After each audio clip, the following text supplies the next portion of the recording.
I'm joined now by Geary Schindel. He is the president of the National Speleological Society. It's a nonprofit that studies and explores caves.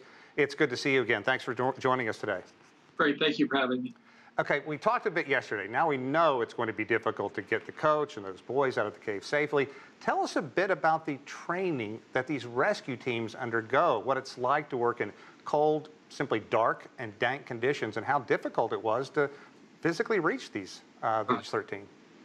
Well, there are a number of British cave divers on the scene, and they're some of the best cave divers in the world. And cave diving is an incredible specialty. It takes years of training and experience to be able to do what they did. They're diving in extreme conditions, virtually no visibility, moving currents. They have to lay a line. They have to manage their air. And it's all constrained by an overhead environment, so it's incredibly dangerous work, even under the best of conditions. And that, so it takes years, years of training to basically get to this level. You talk about that, years of training, and the youngest of those trapped, 11 years old. So the elation of finding them all alive has now given way to the reality of the difficult task ahead. What are the options, especially considering it is the monsoon season, and another prolonged downpour could simply flood the cave, and you saw how fast that water is moving.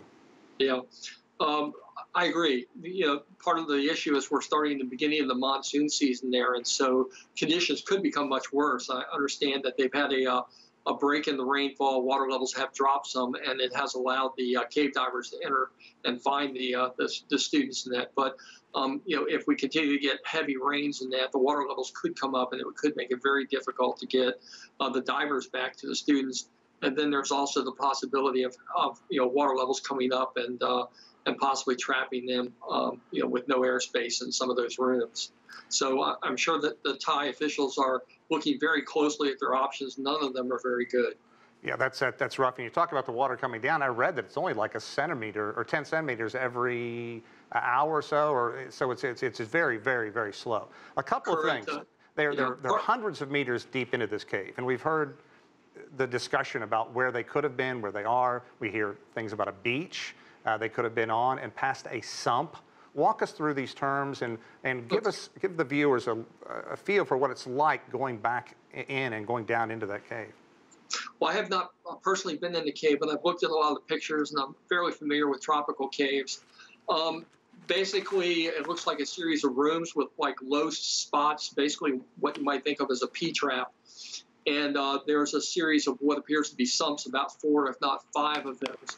Some of those are fairly short, from what I've heard, about 10 meters long, about 30 feet. But one of the sumps requires that you take your gear off and push it through a restriction, which really complicates the issue. Oh. And so these cave divers have been diving in extreme conditions, even diving under those conditions. Even when you're not being, trying to deal with rescue situations, is both physically and mentally taxing. So bringing kids out through that would be very difficult. And we've also heard them talk about perhaps a buddy system. If they can somehow train these kids very, very quickly, then get them out. But rescue workers, as you mentioned, they trained endlessly for something like this. What is the challenge now? We know medical staff is getting back to these kids. How do you tell them, keep a stiff upper lip? It may be days, it may be weeks, it theoretically could be months, but we're going to get you food, we're going to make sure you're taken care of. It's got to be so mentally draining. Well, very much so. And I'm sure that, the fact that the divers have made contact have really helped their spirits in that. But yeah, that's an issue when you're isolated. There's uncertainty, and I suspect they probably didn't have a lot of light left. They may have been sitting in the dark and really not being able to understand their situation. They're probably young kids, not very familiar with maybe how the hydrology of some of these caves works, especially during heavy rains like monsoon. Yeah, that's tough. Hey, Geary, thanks very much for joining us. Second day in a row for us with the National Speleological Society. At least I was able to get that word correct today. Thanks very much. We'll continue to check back in with you. It is a good news story. We hope for the best, obviously.